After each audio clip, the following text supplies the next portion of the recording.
is blood flow restricted training for the upper extremity.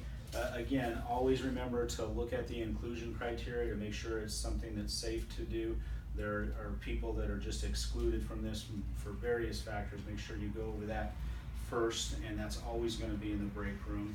And the difference with this versus the lower extremity, when it's upper extremity, we're going to go to full occlusion and then reduce the pressure to 50% of that, okay? So I'm going to wrap this around your arm.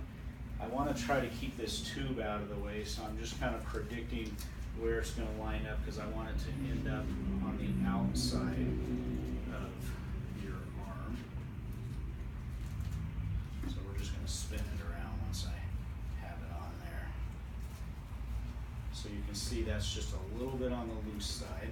And then I'm going to spin it because, again, I want this tube on the outside. And let me have you just kind of hold it up there from now. But you could, yeah, lower your arm a little bit. And then from here, we're going to connect to the fitting. Make sure that the valve is open. Make sure this one is shut. I'll go ahead and put a few pounds of pressure in there, about 50 to 60 pounds, and that should keep it from sliding down. Are we okay with that? And then from here, we are going to get the pulse, the radial pulse. Make sure the volume's turned up.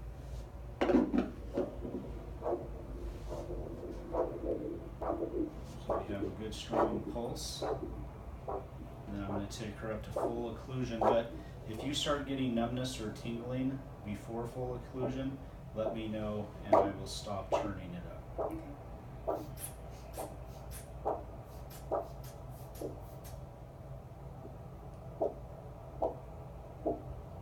So we're going to conservatively call that,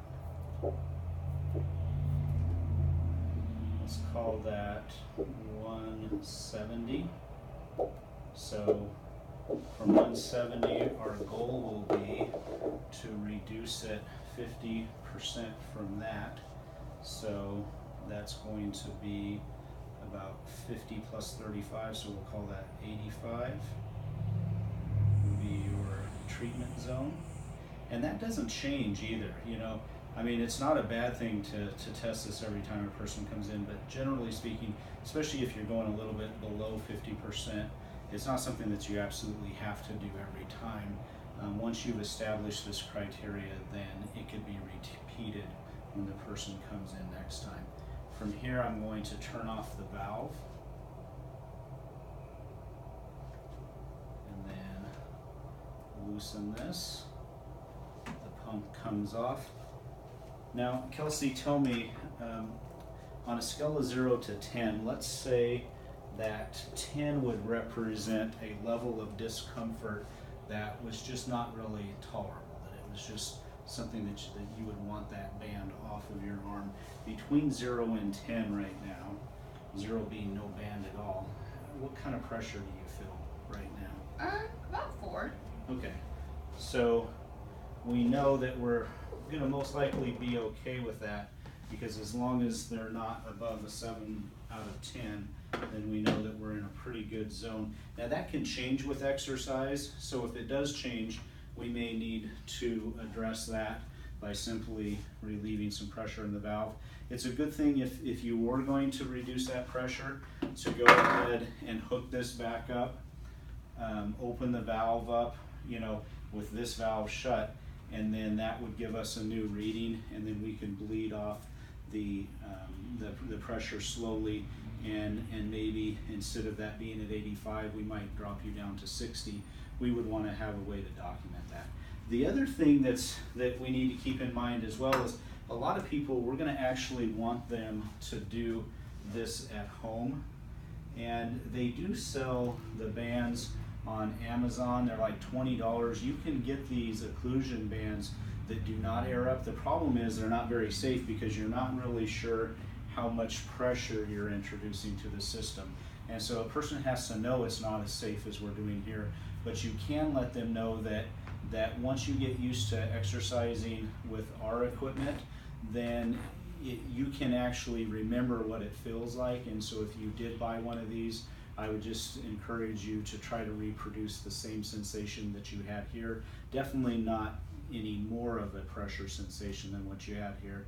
And at least it would give you a frame of reference, so that after doing it here several times, if you tried this at home, then you'd have the band, and instead of wondering, wow, how much pressure is the right amount of pressure, you've already felt this maybe a half a dozen times or so, so it would be safer. Still not as safe as this, but safer, and ultimately it would be something that a patient would have to be educated about and make an informed decision. But the exercise we're going to be doing with that is, as you know, with this, it's higher repetitions, 15 repetitions, doing 5 to 6 sets of those, 30-second breaks in between, not working into any pain or numbness or anything like that. And then when we're finished, I didn't go over this with the lower extremity, but after exercise, we're just going to lower this. So I let the air out, and then I can just slide this off. Another thing that we should mention, these things are made to be clean. We have the disinfectant that kills everything. Make sure that these are cleaned after every use. We have enough of them, they can air dry, but keeping them clean is going to be important as well. And then just can't emphasize enough, the whole reason we would do this would be somebody that we want to strengthen. Maybe they have some tendonitis, maybe they've had a surgery, maybe a wrist injury, and really we do not want to press to stress their system to 70% of their one-time max.